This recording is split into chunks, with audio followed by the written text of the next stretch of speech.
ನಮಸ್ಕಾರ. ಕಳೆದ ಸಂಚಿಕೆಯಲ್ಲಿ ಅರ್ಜುನ ತನ್ನ ಕಾರ್ಪಣ್ಯ ದೋಷವನ್ನ ಹೇಳ್ಕೊಳ್ಳುವಾಗ, ಈ ಕಾರ್ಪಣ್ಯ ಅಂದ್ರೇನು? ಅದು ಯಾಕೋ ಅವನಿಗೆ ದೋಷ ಅನ್ನಿಸ್ತು? ಇದ್ರ ಬಗ್ಗೆ ಚರ್ಚೆ ನಡೆದಿತ್ತು. ಈಗ ಅರ್ಜುನನ ಮತ್ತೊಂದು ಪ್ರಶ್ನೆ, ಒಂದು ಬಹುಮುಖ್ಯವಾದ ಪ್ರಶ್ನೆ. ಹಲವಾರು ಪ್ರಶ್ನೆಗಳು ಮುಖ್ಯವೇ. ಆದರೆ ಇಲ್ಲಿ ಹೋದ್ ಸರಿ ಹೇಳ್ದಾಗೆ ಇಲ್ಲಿ ಕೃಷ್ಣನ ಮಾತುಗಳಿಗಿಂತ ಅರ್ಜುನನ ಪ್ರಶ್ನೆಗಳನ್ನ ಇಟ್ಕೊಂಡೇ ನಾವು ನಮ್ಮನ್ನ ನಾವು ಅರ್ಜುನನ್ನಾಗಿಸಿಕೊಳ್ಳುವುದು ಹೇಗೆ? ನಮ್ಮನ್ನ ನಾವು ಜಿಜ್ಞಾಸು ಮಾಡಿಕೊಳ್ಳೋದು ಹೇಗೆ ಅನ್ನೋದರ ಒಂದು ಆ, ಪ್ರಯತ್ನವೇ ಈ ಸರಣಿಗಳ ಉದ್ದೇಶದಿಂದ ಇಲ್ಲಿ ಅರ್ಜುನನ ಪ್ರಶ್ನೆಗಳನ್ನೇ ಆಯ್ಕೆ ಮಾಡಿ ಪ್ರಮುಖವಾದ ವಿಷಯಗಳನ್ನ ಆಮ್, ವ್ಯಕ್ತಪಡಿಸೋದಕ್ಕೆ ಸೂಕ್ತವಾದ ಪ್ರಶ್ನೆಗಳನ್ನ ಆಯ್ಕೆ ಮಾಡ್ಕೊಂಡಿದ್ದೀನಿ. ಇಲ್ಲಿ ಯಾವುದು ಇದೇ ಸರಿಯಾದ ಪ್ರಶ್ನೆ, ಇದು ತಪ್ಪಾದ ಪ್ರಶ್ನೆ, ಇದು ಮುಖ್ಯವಾದದ್ದು, ಇದು ಅಮುಖ್ಯವಾದದ್ದು ಅಂತಲ್ಲ. ಆ, ಯಾವ ವಿಷಯವನ್ನ ವ್ಯಕ್ತಪಡಿಸ್ಬೇಕು ಅಂತ ಇದೀನೋ ಅದಕ್ಕೆ ಸೂಕ್ತವಾದಂತಹ ಆ, ಅರ್ಜುನನ ಪ್ರಶ್ನೆಗಳನ್ನ ಆಯ್ಕೆ ಮಾಡ್ಕೊಂಡಿದ್ದೀನಿ. ಇಲ್ಲಿ ಕೆಲವು ಪ್ರಶ್ನೆಗಳು ಅರ್ಜುನಂದು ಆಯ್ಕೆ ಮಾಡ್ಕೊಂಡಿಲ್ಲ ಅಂದ ತಕ್ಷಣ ಅವು ಅಮುಖ್ಯ ಅಂತಲ್ಲ. ಅದಕ್ಕೆ ಸಂಬಂಧಪಟ್ಟ ಹಾಗೆ ಬೇರೆ ಬೇರೆ ಸಂಚಿಕೆಗಳಲ್ಲಿ ಬೇರೆ ಬೇರೆ ವಿಷಯಗಳಲ್ಲಿ ಅದನ್ನ ಚರ್ಚೆ ಮಾಡಿರೋದ್ರಿಂದ ಮತ್ತೆ ಅದು ಎಲ್ಲಿ ರಿಪೀಟ್ ಆಗುತ್ತೋ ಅನ್ನೋ ಕಾರಣಕ್ಕೆ ಕೆಲವೊಂದು ಪ್ರಶ್ನೆ ಬಿಟ್ಟಿರ್ತೀನಿ ಹೊರತುವೆ. ಆಮ್, ಈ ಅರ್ಜುನ ಪ್ರಶ್ನೆಗಳ ಸರಣಿ ಏನಿದೆ ಇದರಲ್ಲಿ ಈ ಉದ್ದೇಶಕ್ಕೆ ಕೆಲವು ಮಾತ್ರ ಆಯ್ದ ಪ್ರಶ್ನೆಗಳನ್ನ ಆಯ್ಕೆ ಮಾಡ್ತಾ ಇದ್ದೀನಿ. ಇವತ್ತಿನ ಅರ್ಜುನನ ಪ್ರಶ್ನೆ ಹೀಗಿದೆ: ಓ ಕೇಶವ, ಸ್ಥಿತಪ್ರಜ್ಞನ ಸಮಾಧಿ ಹೇಗಿರುತ್ತದೆ? ಅವನು ಹೇಗೆ ಮಾತನಾಡುತ್ತಾನೆ? ಹೇಗೆ ಕೂರುತ್ತಾನೆ? ಹೇಗೆ ನಡೆಯುತ್ತಾನೆ? ಇದು ಮುಖ್ಯವಾದ ಪ್ರಶ್ನೆ ಅಂತ ಯಾಕೆ ಹೇಳಿದೆ ಅಂದ್ರೆ, ನಾವು ಒಂದು ಹಂತದವರೆಗೂ ಇನ್ನೊಬ್ರ ಕಡೆ ಬೆರಳು ಮಾಡೋದೇ ಇರುತ್ತೆ. ಅವನ್ ತಪ್ಪು, ಇವನ್ ಸರಿಗಿಲ್ಲ, ಅವನಲ್ಲಿ ಆ ದೋಷ ಇದೆ, ಅವನ್ ಇಂಪರ್ಫೆಕ್ಟ್. ಹೀಗೆ ನಾವು ಇನ್ನೊಬ್ರ ಕಡೆಗೆ ಬೆರಳು ಮಾಡ್ತಿರ್ತೀವಿ. ಮತ್ತೆ ಎಲ್ಲರನ್ನು ಪ್ರಶ್ನೆ ಮಾಡ್ತಿರ್ತೀವಿ. ಪ್ರಶ್ನೆ ಹೆಚ್ಚಾಗಿ ಸಂದೇಹದಿಂದ ನೋಡ್ತಿರ್ತೀವಿ. ಅವನು ಹೇಗಿರ್ತಾನೆ, ಇವನು ಹೇಗಿರ್ತಾನೆ. ಇನ್ನೊಬ್ಬರ ಬಗ್ಗೆ ಹೆಚ್ಚು ನಾವು ಒಳಮುಖಿ ಆಗಲ್ಲ. ನಮ್ಮನ್ನ ನಾವು ಪ್ರಶ್ನೆ ಮಾಡ್ಕೊಳ್ಳಲ್ಲ. ಅದು ಒಂದು ಹಂತ. ಹಾಗಾಗಿ ಅಲ್ಲಿ ಅರ್ಜುನ ಇನ್ನೊಬ್ಬರ ಬಗ್ಗೆ ಕೇಳ್ತಾ ಇದ್ದಾನೆ. ಸ್ಥಿತಪ್ರಜ್ಞನಾಗಿರೋನು ಹೇಗಿರ್ತಾನೆ ಅಂತ. ಇದು ಸಾಮಾನ್ಯವಾಗಿ ಎಲ್ಲರಲ್ಲೂ ಕಾಣುವಂತಹ ಗುಣ. ಅವನು ಹೇಗಿದ್ದಾನೆ, ಇವನು ಹೇಗಿದ್ದಾನೆ, ಇವ್ರು ಯಾವ ರೀತಿ ನಡ್ಕೋತಾರೆ, ಇನ್ನೊಬ್ಬರ ಬಗ್ಗೆನೆ ತಿಳ್ಕೊಳ್ಳೋ ಬಗ್ಗೆ ಹೆಚ್ಚು ಕುತೂಹಲ, ಮತ್ತೆ ಅವರ ಮತ್ತೆ ತಪ್ಪು ಹುಡುಕೋದೇ ನಮ್ಮ ಸ್ವಭಾವ ಇರುತ್ತೆ. ಅದು ಒಂದು ಹಂತ. ಹಾಗೆ ಅದನ್ನ ವ್ಯಕ್ತಪಡಿಸೋದಕ್ಕೆ ಈ ಒಂದು ಶ್ಲೋಕವನ್ನ ತಗೊಂಡಿದ್ದಾಯ್ತು. ಈ ಪ್ರಶ್ನೆ ಅರ್ಜುನ ಕೇಳೋದಕ್ಕೂ ಮುಂಚೆ ಕೃಷ್ಣ ಹೀಗೆ ಉತ್ತರ ಕೊಟ್ಟಿರ್ತಾನೆ: ಫಲದ ಹಂಗನ್ನು ತೊರೆದು ನನ್ನಲ್ಲೇ ನೆಲೆ ನಿಂತು ಕರ್ಮದಲ್ಲಿ ತೊಡಗು. ಇಲ್ಲಿ ನಿಷ್ಕಾಮ ಕರ್ಮವನ್ನ ಮುಂಚೆ ಹೇಳ್ತಾ ಬಂದಿದ್ದಾನೆ. ನಿಷ್ಕಾಮ ಕರ್ಮದಿಂದ ಯಾವುದೇ ಫಲದ ಅಪೇಕ್ಷೆ ಇಲ್ಲದೆ ನಿನ್ನ ಕರ್ತವ್ಯಗಳನ್ನ ನೀನು ಮಾಡ್ತಾ ಹೋಗ್ಬೇಕು. ಅಂತವನು ಗೆದ್ರೆ ಅವನು ಖುಷಿ ಪಡಲ್ಲ, ಸೋತ್ರೆ ಬೇಜಾರಾಗಲ್ಲ. ಅಂತವನ ಸ್ಥಿತಪ್ರಜ್ಞ ಅಂತ ಕರಿತೀವಿ ಅಂತಲ್ಲಿ ಹೇಳಿರೋದ್ರಿಂದ ಇಲ್ಲಿ ಅರ್ಜುನ ಕೇಳ್ತಾನೆ ಸ್ಥಿತಪ್ರಜ್ಞ ಅಂದ್ರೆ ಏನು ಅಂತ. ಅದು ಕೃಷ್ಣನಿಗೆ ಚೆನ್ನಾಗ್ ಗೊತ್ತು. ಈಗ ಹೇಳೋದು, ನಾ ಏನ್ ಹೇಳ್ತಾ ಇದೀನಿ ಅದು ಈ ಕ್ಷಣದಲ್ಲಿ ಅರ್ಜುನನಿಗೆ ಅರ್ಥ ಆಗಲ್ಲ ಅಂತ. ಅದಕ್ಕೆ ಮುಂದೆ ಕೃಷ್ಣ ಹೀಗೆ ಹೇಳಿರ್ತಾನೆ: ನಿನ್ನ ಬುದ್ಧಿಯು ಶ್ರುತಿಗಳ ಫಲದ ಆಕರ್ಷಣೆಗೆ ಒಳಗಾಗದೆ ಎಲ್ಲವನ್ನೂ ಸಮಾನವಾಗಿ ಕಾಣುವ ಅಚಲ ಸ್ಥಿತಿಗೆ ತಲುಪಿದಾಗ ನೀನು ಪರಿಪೂರ್ಣ ಯೋಗ ಸ್ಥಿತಿಯನ್ನು ಪಡೆಯುತ್ತೀಯ. ಇಲ್ಲಿ ನೀನು ಅಚಲವಾದಾಗ ಅಂತ ಹೇಳಿದರೆ, ನೀನು ಅಚಲವಾದಾಗ ತಾನಾಗಿ ಯೋಗ ಸ್ಥಿತಿನ ಪಡೀತಿ ಅಂದಾಗ, ಹಾಗೆ ನಾನು ಅಚಲವಾಗೋದು ಹೇಗೆ? ಆ ಸ್ಥಿತಿ ಅಂದ್ರೆ ಏನು? ಅದನ್ನ ಆ ಸ್ಥಿತಿನ ಪಡೆಯೋದು ಹೇಗೆ? ನಾನು ಪಡೆಯುವುದು ಹೇಗೆ? ಹಾಗಾದ್ರೆ ನನಗೆ ಅಚಲವಾಗಿದ್ದೀನಾ? ನಾನು ಚಂಚಲತೆ ಒಳಗಾಗಿದ್ದೀನ? ಆ ಚಂಚಲತೆ ಯಾವ ರೀತಿ? ಈ ಅಚಲ ಅಂದ್ರೆ ಏನು? ಈ ರೀತಿ ಪ್ರಶ್ನೆ ಮಾಡಿದ್ರೆ ಸ್ಥಿತಪ್ರಜ್ಞ ಹೇಗಿರ್ತಾನೆ ಅಂತ ಡೈರೆಕ್ಟ್ ಅಲ್ಲಿಗೆ ಹೋಗ್ಬಿಡ್ತಾರೆ. ನಾನು ಅಚಲನಾಗುವುದು ಹೇಗೆ ಅಂತ ಆತ ಕೇಳದೇ ಇಲ್ಲ. ಸ್ಥಿತಿಯನ್ನ ಪಡೆಯುವುದು ಹೇಗೆ ಅಂತ ಹೆಚ್ಚಾಗಿ ಆ ಸ್ಥಿತಿ ಹೇಗಿರುತ್ತೆ ಅಂತ ಕೇಳ್ಬಿಡ್ತಾರೆ. ನಾವು ಸ್ಥಿತಿಯನ್ನ ಪಡೆಯುವುದು ಹೇಗೆ ಗೊತ್ತಾದಾಗ ಆ ಸ್ಥಿತಿಗೆ ಹೋಗೋದಕ್ಕೆ ಸಾಧ್ಯ. ನಾವು ಪ್ರಶ್ನೆ ಕೇಳುವಲ್ಲೇ ಗೊಂದಲದಲ್ಲಿದ್ದಾಗ ಯಾವ ರೀತಿಯ ಪ್ರಶ್ನೆನ ಕೇಳಬೇಕು ಅನ್ನೋದೇ ಮರ್ತ್ಬಿಡ್ತೀವಿ. ಅದಕ್ಕೆ ಈ ರೀತಿಯ ಪ್ರಶ್ನೆಗಳು ಉದಾಹರಣೆ. ಕೃಷ್ಣ ಕೊನೆಗೆ ಅವ್ನು ಯಾವ್ದೇ ಆರ್ಡರ್ ಅಲ್ಲಿ ಪ್ರಶ್ನೆ ಕೇಳಿದ್ರು ಅವನು ತನ್ನದೇ ಒಂದು ಆರ್ಡರ್ ಅಲ್ಲಿ ಉತ್ತರ ಕೊಡ್ತಾ ಹೋಗ್ತಾನೆ. ಅದು ಹಾಗಾಗಿ ಪ್ರಶ್ನೆಗಳ ಒಂದ್ ರೀತಿ ನೋಡಿದಾಗ ಅಲ್ಲಿ ತುಂಬಾ ಡಿಸಾರ್ಡರ್ ಆಗಿ ಕಾಣುತ್ತೆ ಗೀತೆಯಲ್ಲಿ ಅರ್ಜುನನ ಪ್ರಶ್ನೆಗಳು. ಆದ್ರೆ ಕೃಷ್ಣನ ಉತ್ತರಗಳು ತುಂಬಾ ಆರ್ಡರ್ ಆಗಿದೆ. ಕರೆಕ್ಟ್ ಅವ್ನು ಏನನ್ನ ಯಾವ್ದು ಹೇಳ್ಬೇಕೋ ಅದನ್ನೇ ಹೇಳ್ತಾ ಹೋಗ್ತಾನೆ. ಮೊದ್ಲು ಸಾಮಾಜಿಕವಾಗಿ, ಆಮೇಲೆ ತಾರ್ಕಿಕವಾಗಿ ಮೊದ್ಲು ಉತ್ತರಗಳನ್ನ ಕೊಡ್ತಾ ಹೋಗ್ತಾನೆ. ನೀನು ವೀರ ಧೀರ ಯುದ್ಧಕ್ಕೆ ಬಂದಾಯ್ತು, ಈಗ ವಿಧಿ ಇಲ್ಲ, ಯುದ್ಧ ಮಾಡ್ಲೇಬೇಕು, ಇನೋವೇಟಬಲ್ ಆಗಿದೆ, ಹೀಗೆಲ್ಲ ಹೇಳಿ ಕೊನೆಗೆ ಅವನು ಮತ್ತೆ ಆಧ್ಯಾತ್ಮ ಕಡೆಗೆ ಬರ್ತಾನೆ. ಅಲ್ಲಿ ಕೊಲ್ಲಕ್ ನೀನ್ ಯಾರು, ಮತ್ತೆ ಕೊಲ್ಲೋದಕ್ಕೆ ಸಾಯೋದಕ್ಕೆ ಅವ್ರು ಯಾರು, ಇಲ್ಲಿ ಯಾರನ್ನು ಯಾರು ಕೊಲ್ಲಕ್ಕಾಗಲ್ಲ ಅಂತ ಅವನು ಫಿಲಾಸಫಿ ಹೇಳಕ್ ಶುರು ಮಾಡ್ತಾನೆ. ಅಲ್ಲಿಂದ ಕೊನೆಗೆ ಅದು ಆತ್ಮವನ್ನ ಕೊಲ್ಲಕ್ಕಾಗಲ್ಲ ಅಂತ ಹೇಳ್ತಾ ಆತ್ಮ ಸ್ವರೂಪದ ಬಗ್ಗೆ ವಿವರಿಸ್ತಾ ಕೊನೆಗೆ ಕರ್ಮಯೋಗವನ್ನು ಹೇಳಿ ತನ್ನ ನಿಜವಾದ ರೂಪವನ್ನು ತೋರಿಸಿ ಆತ ಎಲ್ಲ ರೀತಿಯಲ್ಲೂ ಕರ್ಕೊಂಡು ಕೊನೆಗೆ ಜ್ಞಾನ ಯೋಗ, ಭಕ್ತಿ ಎಲ್ಲವೂ ಕೊನೆಗೆ ನನ್ನಲ್ಲೇ ಸೇರುತ್ತಪ್ಪ, ಕೊನೆಗೆ ಎಲ್ಲರಿಂದ ಪಡೆಯೋದನ್ನು ಭಕ್ತಿ ಆನಂದವನ್ನೇ ಹೊರತು ಮತ್ತೇನು ಅಲ್ಲ ಅಂತ ಇಡೀ ಜೀವನವನ್ನು ನಡೆಸುವ ಬಗೆಯನ್ನೇ ಕೃಷ್ಣ ಅಲ್ಲಿ ಹೇಳ್ತಾ ಹೋಗ್ತಾನೆ. ಇದು ಅರ್ಜುನ ಕೊನೆಗೆ ನೆಪ ಆಗ್ಬಿಡ್ತಾನೆ. ತಾನು ಏನ್ ಹೇಳ್ಬೇಕು ಅಂತಿತ್ತೋ ಅದನ್ನ ಹೇಳೋದಿಕ್ಕೆ ಅರ್ಜುನನ ಪ್ರಶ್ನೆಗಳು ನೆಪವಾಗ್ಬಿಡುತ್ತೆ. ಬಟ್ ಕೃಷ್ಣ ತನ್ನದೇ ಪ್ರಾಪರ್ ಆರ್ಡರ್ ಅಲ್ಲಿ ಅವ್ನು ಉತ್ತರ ಕೊಡ್ತಾ ಹೋಗಿದ್ದಾನೆ. ಅರ್ಜುನನ ಕ್ವಶನ್ಸ್ ಮಾತ್ರ ಆರ್ಡರ್ ಅಲ್ಲಿ ಇಲ್ಲ. ಯಾಕೆ ಅಂದ್ರೆ ಅವನು ಗೊಂದಲದಲ್ಲಿದ್ದಾನೆ. ಯಾವಾಗ ನಾವು ಗೊಂದಲದಲ್ಲಿರ್ತೀವಿ, ನಾವು ಏನ್ ಪ್ರಶ್ನೆ ಕೇಳ್ಬೇಕಂತಾನೆ ಗೊತ್ತಾಗಲ್ಲ. ಹಾಗಾಗಿ ಇಂತಹ ಪ್ರಶ್ನೆಗಳು ತುಂಬಾ ಮುಖ್ಯ ಆಗ್ಬಿಡುತ್ತೆ. ಪವಿತ್ರ ಗ್ರಂಥಗಳ ಅಭ್ಯಾಸದಿಂದ ಸತ್ಯ ಸಾಕ್ಷಾತ್ಕಾರವಾಗುತ್ತದೆಯೇ ಎಂದು ಸಂದರ್ಶಕರು ಕೇಳಿದರು. ಅಷ್ಟು ಸಾಲದು. ಏಕೆ? ಸಮಾಧಿಯಿಂದ ಮಾತ್ರ ಅದು ಸಾಧ್ಯ. ಆಲೋಚನೆಗಳು ಸತ್ಯದ ಮೇಲೆ ಮುಸುಕು ಬೀರುತ್ತದೆ. ಆದುದರಿಂದ ಸತ್ಯವು ಅಸ್ಪಷ್ಟವಾಗುತ್ತದೆ. ಸಮಾಧಿಯಲ್ಲಿ ಮಾತ್ರ ನಿರ್ಮಲ ಸತ್ಯ ದರ್ಶನ ಸಾಧ್ಯ. ಸಮಾಧಿಯಲ್ಲಿ ಚಿಂತನೆ ಇದೆಯೋ ಇಲ್ಲವೋ, ನಾನು ಇದ್ದೇನೆ ಎಂಬುದಲ್ಲದೆ ಬೇರೆ ಯಾವ ಚಿಂತನೆಯೂ ಅಲ್ಲಿ ಇಲ್ಲ. ನಾನು ಇದ್ದೇನೆ ಎಂಬುದು ಚಿಂತನೆಯೇ ಅಲ್ಲವೇ? ಅಹಂರಹಿತವಾದ ನಾನು ಚಿಂತನೆಯಲ್ಲ, ಅದು ಸಾಕ್ಷಾತ್ಕಾರ. ನಾನು ಎಂಬುದರ ಅರ್ಥ ಸಂಕೇತವೇ ದೇವರು.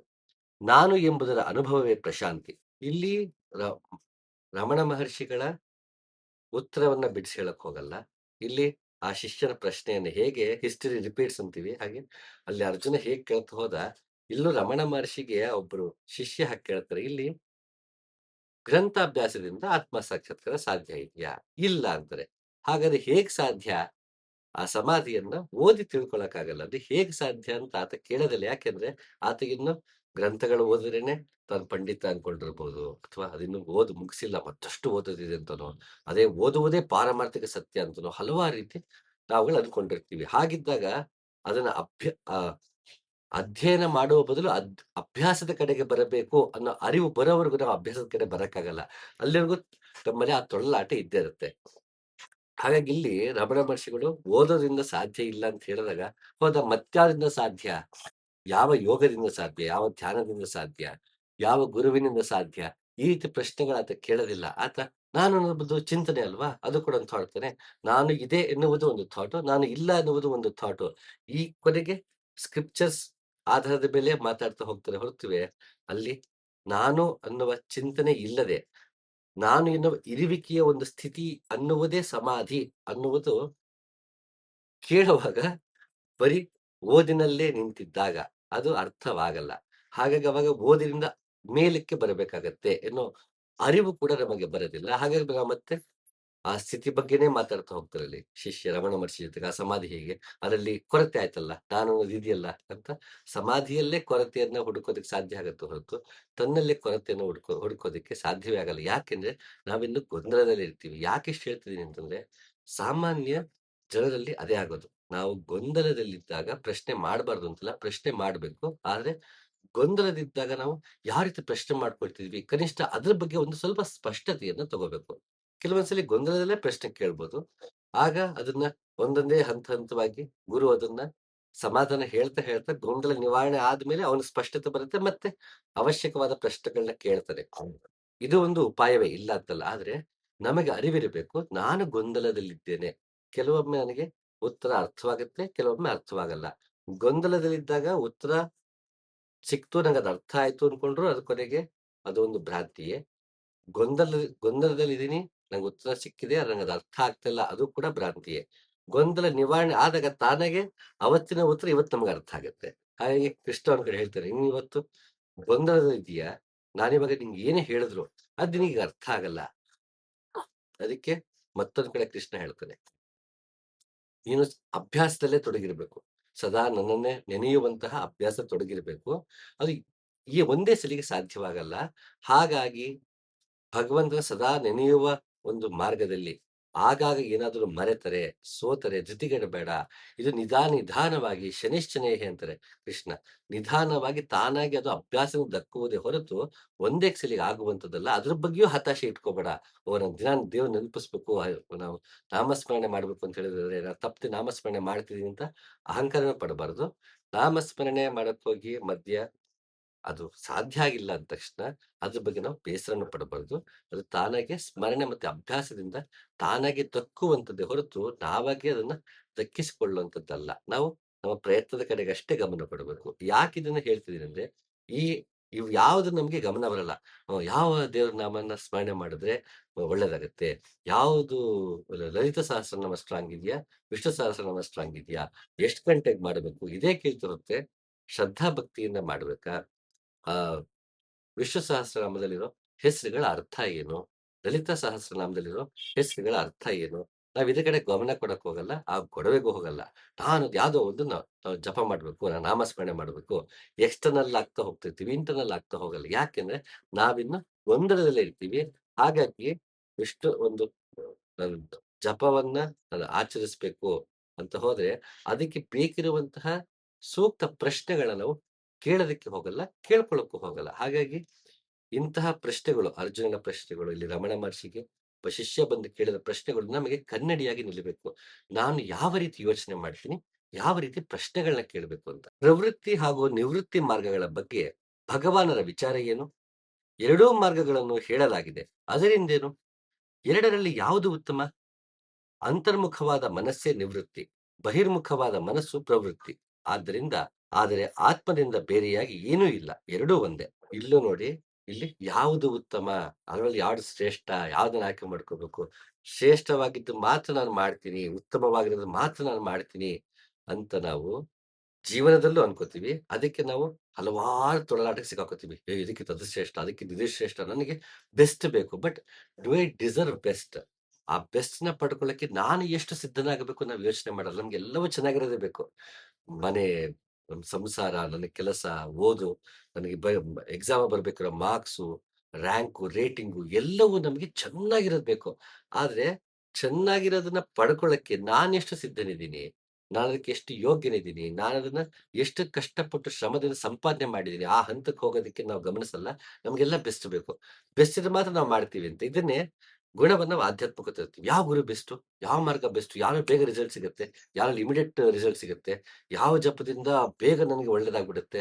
ಯಾವ್ದು ಶ್ರೇಷ್ಠವಾದ ಮಂತ್ರ, ಯಾವ್ದು ಶ್ರೇಷ್ಠವಾದ ಜಪ ಅಂತ ಯಾವ್ದ್ರಲ್ಲಿ ಹೇಳಿದೆ? ಆ ಶ್ರೇಷ್ಠತೆನೇ ಹುಡ್ಕೊಂಡು ಹೋಗ್ತೀವಿ. ಈ ಶ್ರೇಷ್ಠತೆಯನ್ನು ಹುಡುಕುವುದು ಕೊನೆಗೆ ನಮ್ಮ ದುರಾಸೆಯ ಮತ್ತೆ ಅಜ್ಞಾನದ, ಅಹಂಕಾರದ ಒಂದು ಪ್ರತೀಕೆ ಹೊರತು ಇನ್ನೇನೂ ಅಲ್ಲ. ನನಗೆ ಸೂಕ್ತವಾದದ್ದು ಯಾವುದು? ಯಾವತ್ತು ನನಗೆ ಸೂಕ್ತವಾದದ್ದನ್ನೇ ಹುಡ್ಕೋಬೇಕು ಹೊರತು ಶ್ರೇಷ್ಠ, ಉತ್ತಮದರ ಹಿಂದೆ ಹೋಗ್ಬಾರ್ದು. ಅದಕ್ಕೆ ಇಲ್ಲಿ ಎರಡೂ ಒಂದೇ ಅಂತ ರಮಣ ಮಹರ್ಷಿ. ಅದು ಉತ್ತರ ತುಂಬಾ ಸೊಗಸಾಗಿದೆ. ಮತ್ತೊಮ್ಮೆ ನೋಡೋಣ. ಅಲ್ಲಿ ರಮಣ ಮಹರ್ಷಿ ತುಂಬಾ ಸುದೀರ್ಘವಾಗಿ ಅದಕ್ಕೆ ಉತ್ತರ ಕೊಡ್ತಾ ಹೋಗಿದ್ದಾರೆ. ಸದ್ಯಕ್ಕೆ ಇಲ್ಲಿ ಕೆಲವು ಆಯ್ದ ಸಾಲುಗಳು ಮಾತ್ರ ತಗೊಂಡಿದ್ದೀನಿ. ಯಾಕೆಂದ್ರೆ ಇಲ್ಲಿ ಉತ್ತರ ಮುಖ್ಯ ಅಲ್ಲ, ಪ್ರಶ್ನೆಯೇ ನನಗೆ ಮುಖ್ಯವಾದ್ದರಿಂದ ಅರ್ಜುನನ ಪ್ರಶ್ನೆಗಳ ವಿಷಯಕ್ಕೆ ಬಂದಾಗ, ಇಲ್ಲೂ ಕೂಡ ಶಿಷ್ಯನ ಪ್ರಶ್ನೆಗಳನ್ನೇ ತಗೊಂಡಿದ್ದೀನಿ. ಸಾಮಾನ್ಯ ಹಲವಾರು ರೀತಿ ಪ್ರಶ್ನೆಗಳನ್ನ ನಾವು ಕೇಳ್ತಾ ಹೋಗ್ತೀವಿ.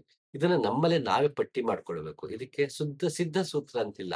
ನಾವು ಯಾವ್ದನ್ನ ಪ್ರಶ್ನೆ ಮಾಡಬೇಕು, ನಮ್ಮಲ್ಲಿ ನಾವು ಯಾವ ರೀತಿ ಪ್ರಶ್ನೆ ಮಾಡ್ಕೋಬೇಕು, ಇನ್ನೊಬ್ಬನಿಗೆ ಏನ್ ಪ್ರಶ್ನೆ ಮಾಡ್ಬೇಕು, ಇದಕ್ಕೆ ಸಿದ್ಧ ಸೂತ್ರ ಅಂತ ಇಲ್ಲ. ಆದ್ರೆ ನಮ್ಮನ್ನ ಕಾಂಟಂಪ್ಲೇಟ್ ಮಾಡೋಂಥದ್ದು. ನಾನು ಎಲ್ಲರ ಕಡೆಗೆ ಬೆರಳು ಮಾಡಿ ಇನ್ನೊಬ್ಬರ ಕೊರತೆಗಳೇ ನೋಡ್ಕೊಂಡು ಕೂರ್ತೀನಿ. ಅವ್ನು ಸರಿಗಿದ್ದಾನೆ, ಇವ್ನು ಸರಿಗಿದ್ದಾನೆ, ಅವ್ನು ಹೆಂಗಿದ್ದಾನೆ, ಇವನು ಹೆಂಗಿದ್ದಾನೆ. ಇದನ್ನ ಕೇಳೋದ್ರಿಂದ ನಮಗೆ ಶಾಂತಿ, ನೆಮ್ಮದಿ, ಉತ್ತರ, ಆತ್ಮೋನ್ನತಿ, ಜೀವನದಲ್ಲಿ ಬೆಳವಣಿಗೆ ಇದಕ್ಕೆ ಸಹಾಯ ಆಗಿದ್ಯಾ? ನಾನು ಹೇಗಿದ್ದೀನಿ? ನಾನೆಷ್ಟು ತಿದ್ಕೋಬೇಕು? ನಾನೆಷ್ಟು ಯೋಗ್ಯನಾಗಬೇಕು ಅನ್ನೋ ಪ್ರಶ್ನೆಗಳು ನನ್ಗೆ ಜೀವನದಲ್ಲಿ ಬೆಳವಣಿಗೆಯನ್ನ ಕೊಡುತ್ತಾ? ಇದು ನಮ್ಮನ್ನ ನಾವು ಕಾಂಟಂಪ್ಲೇಟ್ ಮಾಡ್ಕೊಂಡು, ಇಷ್ಟು ದಿನ ನಮ್ಮ ಬೆರಳು ಹೊರಗಡೆಗೆ ಎಷ್ಟಿದೆ? ನಮ್ಮ ಕಡೆಗೆ ಎಷ್ಟಿದೆ? ಯಾವುದರಿಂದ ನಮಗೆ ಎಷ್ಟು ಲಾಭದಾಯಕವಾಗಿದೆ? ಅಂದ್ರೆ ಲಾಭ ಅಂದ್ರೆ ಜೀವನದಲ್ಲಿ ಶಾಂತಿ, ನೆಮ್ಮದಿ, ಆರ್ಥಿಕ ಬೆಳವಣಿಗೆ, ಮಾನಸಿಕ ನೆಮ್ಮದಿ, ಕುಟುಂಬದಲ್ಲಿ ಪ್ರೀತಿ, ವಿಶ್ವಾಸ ಇಂಥವೇ ನಮ್ಮ ಬೆಳವಣಿಗೆಗಳು. ಇದು ಶ್ರೇಯಸ್ಸು. ಹಾಗಾಗಿ ಇಂತಹ ಶ್ರೇಯಸ್ಸು ನನಗೆ ಸಿಗೋದಿಕ್ಕೆ ಎಂತಹ ಪ್ರಶ್ನೆಗಳಿಂದ ಕಾರಣವಾಗಿದೆ? ಯಾವ ಪ್ರಶ್ನೆಗಳು ನನಗೆ ಇಂತಹ ಶ್ರೇಯಸ್ಸನ್ನು ನೀಡಿದೆ? ಯಾವ ಪ್ರಶ್ನೆಗಳು ನನಗೆ ಇಂಥ ಶ್ರೇಯಸ್ಸನ್ನು ನೀಡಿಲ್ಲ? ಅದು ಇನ್ನೊಬ್ಬರನ್ನ ಪ್ರಶ್ನೆ ಮಾಡೋದಿರ್ಬೋದು, ನಮ್ಮನ್ನ ಪ್ರಶ್ನೆ ಮಾಡ್ಕೊಳ್ಳೋದಿರ್ಬೋದು. ಇದನ್ನ ನಮ್ಮನ್ನ ನಾವೇ ಕಾಂಟಂಪ್ಲೇಟ್ ಮಾಡ್ಕೊಂಡ್ರೆ ಬಹುಶಃ ಒಂದಷ್ಟು ಪ್ರಶ್ನೆಗಳು ಸತ್ತೋಗುತ್ತೆ. ಯಾವಾಗ ಒಂದಷ್ಟು ಪ್ರಶ್ನೆಗಳು ಸತ್ತೋಗುತ್ತೆ, ಅದು ಸಂಬಂಧಪಟ್ಟಂಗೆ ಇದ್ದಂತ ಅನವಶ್ಯಕ ಕುತೂಹಲಗಳು ಸತ್ತೋಗುತ್ತೆ. ಯಾವಾಗ ಅನವಶ್ಯಕ ಕುತೂಹಲಗಳು ಸತ್ತೋಗುತ್ತೆ, ನನಗೆ ಅನವಶ್ಯಕ ಚಿಂತನೆಗಳು ಕೂಡ ಅರ್ಧಕ್ಕರ್ಧ ಸತ್ತೋಗುತ್ತೆ. ಯಾವಾಗ ಅನವಶ್ಯಕ ಚಿಂತನೆ ಅರ್ಧ ಸತ್ತೋಗುತ್ತೆ, ನಮ್ಗೆ ಅರ್ಧ ಶಾಂತಿ ನೆಮ್ಮದಿ ಸಿಕ್ಕ ಹಾಗೇನೆ. ನಮಗೆ ಎಷ್ಟೋ ಸರಿ ಅನವಶ್ಯಕ ಚಿಂತನೆಗಳಿಂದನೇ ನಮ್ಮಲ್ಲಿ ಶಾಂತಿ ನೆಮ್ಮದಿ ಹಾಳಾಗ್ತಿರುತ್ತೆ. ಆಗ ನಾವು ಧ್ಯಾನ ಮತ್ತೊಂದು ಕಡೆಗೆ ಹೋಗ್ತೀವಿ. ಅದ್ರಲ್ಲಿ ಯಾಕೆ ಧ್ಯಾನದಿಂದ ಶಾಂತಿ ನೆಮ್ಮದಿ ಸಿಗಲ್ಲ ಕೆಲವರಿಗೆ, ಜಪತಪಗಳಿಂದ ಶಾಂತಿ ನೆಮ್ಮದಿ ಸಿಗಲ್ಲ. ತೀರ್ಥಯಾತ್ರೆಗಳು ಸುತ್ಕೊಂಡು ಬಂದು ಶಾಂತಿ ನೆಮ್ಮದಿ ಯಾಕೆ ಸಿಗಲ್ಲ ಅಂದ್ರೆ, ನಮ್ಮೊಳಗೆ ಯಾವ ರೀತಿ ಪ್ರಶ್ನೆ ಮಾಡ್ಕೋಬೇಕು, ಯಾವ್ದು ಶ್ರೇಯಸ್ಕರವಾದ ಪ್ರಶ್ನೆ, ಯಾವ್ದು ಶ್ರೇಯಸ್ ಅಲ್ಲದ ಪ್ರಶ್ನೆ ಅಂತ ನಮಗೆ ವಿವೇಕ ಇರಲ್ಲ. ಅಂತಹ ವಿವೇಕ ನಾವು ಪಡ್ಕೋಬೇಕು ಅಂದ್ರೆ ನಮ್ಮನ್ನ ನಾವು ಕಾಂಟಂಪ್ಲೇಟ್ ಮಾಡ್ಕೋಬೇಕು. ನಮ್ಮನ್ನೇ ನಾವು ಪ್ರಶ್ನೆ ಮಾಡ್ಕೊಂಡು, ನಾನು ಯಾವ ರೀತಿ ಪ್ರಶ್ನೆ ಮಾಡುತ್ತಿದ್ದೇನೆ ಎನ್ನುವುದನ್ನೇ ಪ್ರಶ್ನೆ ಮಾಡ್ಕೊಂಡಾಗ ಬಹುಶಃ ಅದು ಸಾಧ್ಯ ಅಂತ ನನ್ನ ನಂಬಿಕೆ. ಅಂತಹ ಪ್ರಶ್ನೆ ಎಲ್ರೂ ಕೇಳ್ಕೊಳ್ಳಿ ಅಂತ ಹೇಳ್ತಾ ಮತ್ತೊಂದು ಸಂಚಿಕೆ ಸಿಗ್ತೀನಿ. ನಮಸ್ಕಾರ.